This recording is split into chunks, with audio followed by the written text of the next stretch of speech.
صبح کا وقت تھا۔ میں کچن میں کھڑی جلدی جلدی ناشتہ بنا رہی تھی۔ میں جانتی تھی کہ تھوڑی دیر بعد ہی سارے گھر والوں نے ناشتے کے لیے صدا لگانی شروع کر دینی تھی، اور اگر ان کو ناشتہ دینے میں تھوڑی سی بھی دیر ہو جاتی تو مجھے آگے سے باتیں سننی پڑتی۔ اب تو مجھے سب کی عادت ہو گئی تھی۔ جب سے میں شادی ہو کر اس گھر میں آئی تھی تب سے میرا یہی معمول تھا۔ میں نہیں جانتی تھی کہ مجھے زندگی میں کبھی سکون ملنا بھی ہے یا پھر نہیں۔ ابھی میں ناشتہ لگا کر فارغ ہی ہوئی تھی کہ مجھے کمرے سے عائزہ کے رونے کی آوازیں آنا شروع ہوئیں۔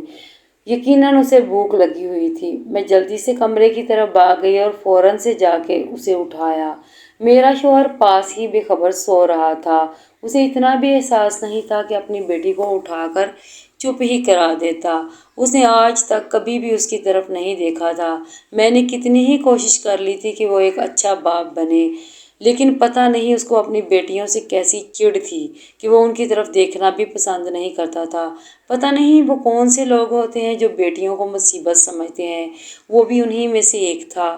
اتنا پڑھا لکھا ہونے کے باوجود بھی وہ ایسی جاہلوں والی سوچ رکھتا تھا۔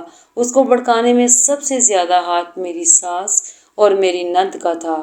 ان کے 2 بیٹے تھے جس کی وجہ سے وہ کافی غرور بھی کرتی تھی، لیکن شاید وہ بھول گئی تھیں کہ غرور اللہ کو بالکل بھی پسند نہیں۔ عائزہ کو سلانے کے بعد میں باہر آئی تو سارے گھر والے میرے بغیر ہی ناشتہ شروع کر چکے تھے۔ ان لوگوں کو میرے بغیر ہی کھانے کی عادت تھی۔ پتہ نہیں کتنے عرصے پہلے میں نے ان لوگوں کے ساتھ بیٹھ کے کھانا کھایا تھا۔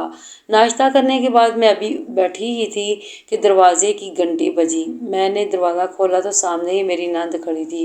اس کا گھر سامنے ہی تھا، جس وجہ سے وہ سارا دن ہمارے گھر پر ہی رہتی تھی۔ مجھے اس کی یہ عادت بہت بری لگتی تھی، لیکن میں جانتی تھی کہ اگر میں نے انہیں کچھ کہا تو وہ میرے شوہر کو بڑھا چڑھا کر بتائیں گی اور پھر آخر میں باتیں مجھے ہی سننی پڑیں گی، اس لیے میں نے خاموش رہنے میں ہی عافیت جانی۔ میں ابھی کچن کے کام نمٹا رہی تھی کہ میری نند نے مجھے ناشتہ بنانے کا آرڈر دے دیا، اور ان کی بات سن کر میں جلدی جلدی ہاتھ چلانے لگی۔ تھوڑی دیر میں ہی عالیہ نے اٹھ جانا تھا، اور اگر میں اس کے پاس نہیں ہوتی تو اس نے رو رو کر پورا گھر سر پر اٹھا لینا تھا۔ میں جلدی جلدی کام ختم کر کے کمرے میں گئی تو دیکھا عالیہ اٹھ چکی تھی، اور اس کو ناشتہ کروانے کے بعد میں کچن میں دوپہر کے کھانے کی تیاری کرنے لگی۔ جب بھی میری نند آتی تھی تو اس کے لیے مجھے خاص اہتمام کرنا پڑتا تھا۔ ان کے دونوں بیٹے تقریباً 18 سال کے تھے۔ وہ دوپہر اور رات کا کھانا یہیں پر کھاتے تھے۔ اسکول سے وہ سیدھا یہیں پر آ جاتے تھے۔ شام کا وقت ہو رہا تھا۔ میں کچن میں کھڑی چائے کی تیاری کر رہی تھی۔ تھوڑی دیر پہلے ہی میرا شوہر واپس آ چکا تھا۔ اس وقت وہ اپنی ماں اور بہن کے پاس بیٹھا ہوا تھا۔ میں اچھے سے جانتی تھی کہ وہ دونوں میرے بارے میں ہی اس کے کان بھر رہی ہوں گی۔ میں چائے لے کر جیسے ہی کمرے میں گئی تو وہ تینوں مجھے دیکھ کر خاموش ہو گئے۔ مجھے ان کے رویے کی عادت تھی۔ میں بھی خاموشی سے واپس آ گئی، اپنے کام نمٹانے لگی۔ رات کا کھانا کھانے کے بعد جب میں سونے کے لیے لیٹنے لگی تو احمد کی آواز سن کر اس کی طرف متوجہ ہو گئی۔ تم نے میری بہن سے بدتمیزی کیوں کی تھی؟ میں نے تمہیں کتنی دفعہ سمجھایا ہے کہ ان کی ہر بات خاموشی سے مان لیا کرو، لیکن تمہیں پتہ نہیں کیوں آگے سے زبان چلانے میں مزہ آتا ہے۔ اس کی بات سن کر میں سوچنے لگی کہ آج میں نے ایسا کیا کر دیا جو وہ مجھ سے یوں سوال جواب کر رہا تھا، لیکن میرے دماغ میں ایسی کوئی بات نہیں آئی تھی کہ مجھے لگے کہ میں نے اس کی بہن کے ساتھ بدتمیزی کی ہے۔ احمد کی بات سن کر میں خاموش ہو گئی۔ میں جانتی تھی کہ آگے سے بولنے کا کوئی فائدہ نہیں۔ تھکن کی وجہ سے میں تھوڑی دیر میں ہی نیند کی وادیوں میں گم ہو چکی تھی۔ پچھلے 4 سالوں سے میں یہ سب کچھ خاموشی سے برداشت کر رہی تھی، اور نہ جانے آگے کتنا عرصہ مجھے یہ برداشت کرنا پڑتا۔ یہ لوگ روز روز مجھے ذلیل کرتے تھے۔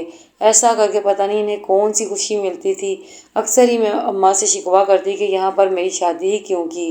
میرا نام ہانیہ ہے، میں ایک مڈل کلاس گھرانے سے تعلق رکھتی ہوں۔ میرے باپ کی موت پر بہت سالوں پہلے ہو گئی تھی۔ اماں نے سلائی کڑھائی کر کے مجھے پالا پوسا تھا۔ میں نے اچھی پڑھائی کی تھی۔ ہمارے گھر کے حالات اچھے نہیں تھے۔ میں نوکری کرنا چاہتی تھی، مگر اماں نے کہا میں نے تجھے پڑھایا لکھایا اس لیے نہیں ہے کہ تجھ سے نوکری کرواؤں، میں بس اب تیری شادی کرنا چاہتی ہوں۔ میں نہیں چاہتی کہ لوگ یہ کہیں کہ میں بیٹی کی کمائی کھاتی ہوں۔ شادی کے بعد اگر تیرا شوہر تجھے اجازت دے تو بے شک نوکری کر لینا، مگر ابھی نہیں۔ اماں نے سالوں پہلے سے ہی میرا رشتہ میرا جہیز جمع کرنا شروع کر دیا تھا۔ سب کچھ تیار تھا، بس رشتہ ڈھونڈنا باقی تھا۔ اماں نے والی کو گھر بلوا کر اس سے میرے لیے رشتے ڈھونڈنے کو کہا۔ کافی رشتے دیکھنے کے بعد ایک رشتہ پسند آیا۔ لڑکا پڑھا لکھا تھا اور اچھی نوکری کرتا تھا، انہیں بھی ہم لوگ پسند آئے تھے۔ یوں بات آگے بڑھ گئی، دونوں طرف سے ہاں ہوئی تو میری ساس میری انگلی میں منگنی کی انگوٹھی ڈال کر چلی گئی۔ شادی کی تیاری میں اماں نے کسی بھی قسم کی کوئی کسر نہیں چھوڑی تھی۔ اپنا سارا زیور بیچ کر اماں نے میری شادی کی تیاریاں مکمل کی تھی۔ حالانکہ میں نے اماں کو بہت منع کیا تھا کہ اپنا زیور مت بیچیں، مگر اماں نے میری بات نہیں مانی۔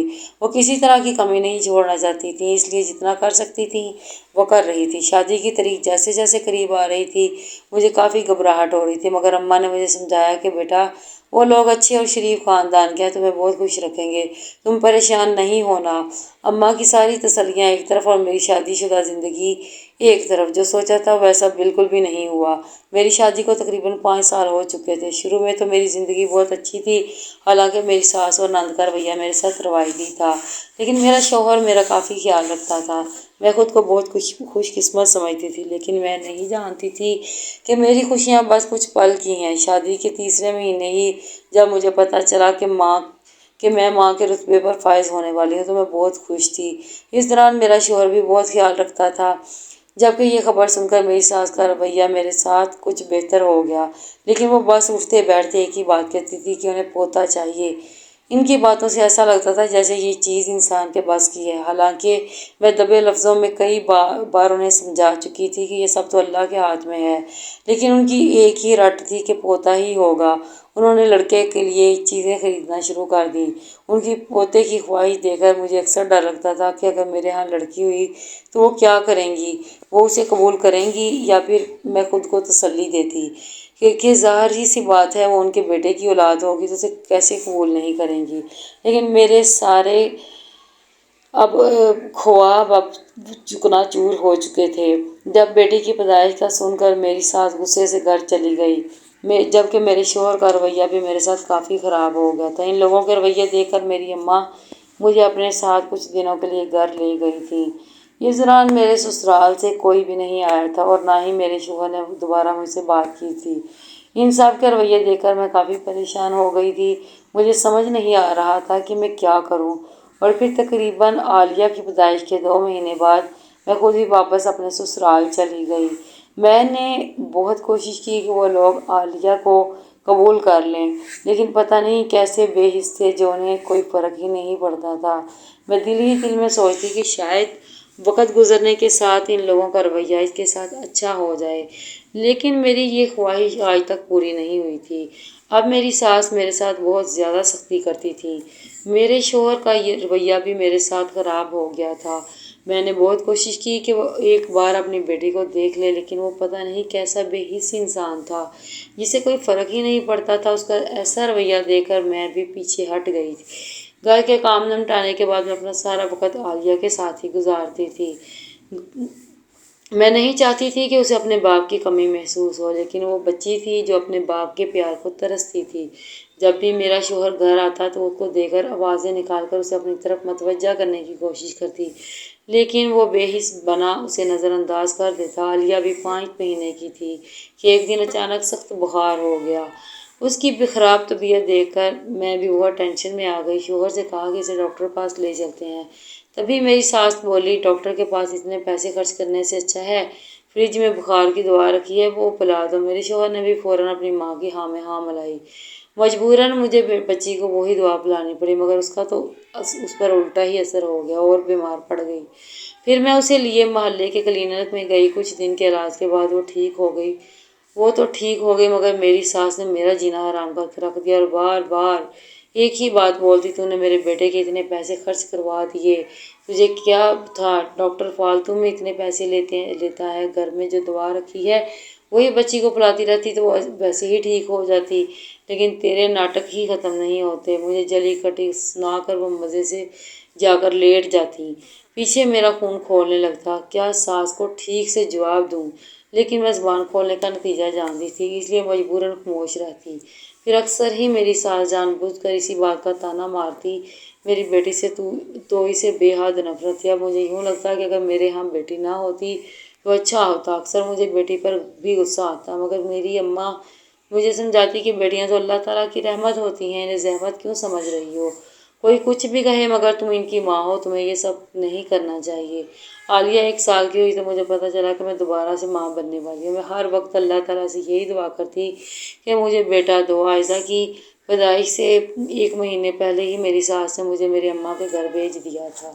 میں نے اکیلے وہ 1 مہینہ کیسے گزارا تھا، یہ میں اور میرا اللہ ہی جانتا تھا۔ میری عالیہ سے لاپرواہی دیکھ کر اماں مجھے اکثر ہی سمجھاتی کہ اسے نظر انداز مت کیا کرو، لیکن میں پھر بھی کہیں نہ کہیں غفلت کر ہی دیتی تھی۔ عائشہ کی پیدائش کے بعد میں سارا دن انتظار کرتی رہی کہ میرا شوہر مجھ سے ملنے آئے گا، لیکن میرے سسرال میں سے کسی نے بھی مجھے فون کرنے کی زحمت نہیں کی۔ ان کا یہ رویہ دیکھ کر میرا دل کافی خراب ہو گیا تھا، لیکن میں پھر خاموش ہو گئی۔ میں تقریباً 3 ماہ اپنی اماں کے گھر رہ کر گئی تھی۔ میرا واپس جانے کا بالکل بھی دل نہیں تھا، لیکن میری اماں کے زبردستی کرنے پر میں واپس اپنے سسرال آئی تھی۔ میری دوسری بیٹی کی پیدائش کے بعد سے ہی ان سب کا رویہ میرے ساتھ اور بھی زیادہ بدل گیا تھا۔ وہ مجھے باتیں سناتی، کوئی بھی موقع ہاتھ سے جانے نہ دیتی، اور اس دوران احمد خاموشی سے بیٹھا رہتا اور ان سب کی باتیں سنتا رہتا۔ میں سارا دن تکلیف میں رہتی تھی۔ کبھی کبھی تو مجھے لگتا کہ میں جیسے ذہنی مریض بنتی جا رہی تھی۔ اکثر ہی میں اپنا غصہ اپنی بیٹیوں پر اتار دیتی تھی، اور پھر بعد میں مجھے اپنی حرکت پر شرمندگی بھی ہوتی کہ میں ایک ماں ہو کر اپنی بیٹیوں کو کیسے نظر انداز کر رہی ہوں۔ ان کا میرے علاوہ دھیان رکھتا کون ہے؟ میرا شوہر اب مجھ سے مکمل طور پر بیزار ہو گیا تھا۔ نند اور ساس نے میرے خلاف اس کے اتنے کان بھرے کہ وہ مجھے ایک بوجھ سمجھنے لگا۔ میں اکثر ہی یہ بات سوچتی تھی کہ اگر میری ساس اور نند ایسی نہ ہوتی تو شاید میرا شوہر اپنی بیٹیوں کو اپنا لیتا، لیکن ان دونوں نے ہمیشہ اسے اس کی ہی بیٹیوں کے خلاف اکسایا تھا۔ نہ جانے ایسا کر کے انہیں کیا ملتا تھا۔ اب تو محلے والے اور خاندان کے دیگر لوگ بھی اس بارے میں بولنے لگ گئے تھے کہ کیا صرف بیٹیوں کا ہی ڈھیر لگاؤ گی یا پھر کوئی بیٹا بھی پیدا کرو گی۔ لوگوں کے لہجے میں میرے لیے اتنی زیادہ حقارت ہوتی تھی کہ میں بالکل ہی ٹوٹ کر رہ جاتی تھی۔ اب میں اس سب سے تھکنے سی لگی تھی۔ اب بس ایک ہی خواہش تھی کہ میرے ہاں ایک بیٹا ہو جائے تاکہ کم از کم اس گھر میں کوئی عزت تو ملے۔ مجھے پچھلے ہفتے ہی میری پڑوسن کے ہاں جڑواں بیٹے ہوئے تھے۔ میری ساس اس کے ہاں مبارکباد دینے گئی تو واپس آ کر پورا وقت مجھے طعنوں کا شکار بنائے رکھا۔ بار بار کہتی وہ صرف 22 سال کی ہے اور 2 جڑواں بیٹوں کی ماں بن گئی ہے، اور خود کو دیکھ صرف بیٹیوں کا ڈھیر لگا رہی ہے۔ میرا بیچارہ بچہ اتنی لڑکیوں کا کیا کرے گا؟ اس کے بڑھاپے کا سہارا کون بنے گا؟ تجھے کون سا اپنے شوہر کی پرواہ ہے؟ میں تو تجھ سے اب تنگ آ چکی ہوں، اب بس بہت ہو گیا اور برداشت نہیں رہی۔ مجھ میں پوتے کی خواہش دل میں لیے اس دنیا سے نہیں جانا چاہتی۔ اب تو بس میں اپنے بیٹے کی دوسری شادی کرواؤں گی۔ آج ہی لڑکی ڈھونڈتی ہوں۔ میں جو اندر بیٹھی ان کی جلی کٹی خاموشی سے سن رہی تھی، ان کی آخری بات پر میرا دل دہل کر رہ گیا۔ آج سے پہلے تو انہوں نے کبھی کوئی ایسی بات نہیں کی تھی۔ اگر انہوں نے واقعی اپنے بیٹے کی دوسری شادی کر دی تو میرا اور میری بیٹیوں کا کیا ہوگا؟ یہ سوچ سوچ کر ہی میں پریشان ہو رہی تھی۔ آخر میں ایسا کیا کروں کہ میرے ہاں ایک بیٹا پیدا ہو جائے؟ میں کمرے سے ادھر ادھر ٹہلتے خود سے بار بار یہی سوال کر رہی تھی۔ پھر میرے دماغ میں ایک آئیڈیا آیا۔ اگلے دن ہی صبح سویرے میں نے ساس اور شوہر سے میکے جانے کی اجازت مانگی۔ پہلے تو ساس نے حسب معمول خوب باتیں سنائیں اور پھر جانے کی اجازت دے دی، اور رہی میرے شوہر کی بات تو وہ میرا بہرہ بنا بیٹھ کر اخبار ہی پڑھتا رہا۔ ویسے بھی وہ اپنی ماں کی ہی بات سنتا تھا۔ میں اندر آئی اور جلدی سے اپنا بیگ اٹھایا اور بچیوں کو ساتھ لیے اماں کے گھر کی طرف چلی آئی۔ اماں نے جب مجھے یوں اچانک آتے دیکھا تو وہ پریشان ہو گئی اور بولی کیا ہوا؟ کہیں سسرال میں جھگڑا وغیرہ تو نہیں ہو گیا؟ اماں کی بات سن کر میں نے انہیں تسلی دی اور کہا نہیں اماں ایسا بالکل نہیں ہے، دراصل مجھے کچھ کام ہے اس لیے یہاں آئی ہوں۔ میں نے چھوٹی بیٹی اماں کی گود میں پکڑائی اور ان کے ساتھ اندر چلی آئی۔ عالیہ ادھر ادھر کھیلنے لگی۔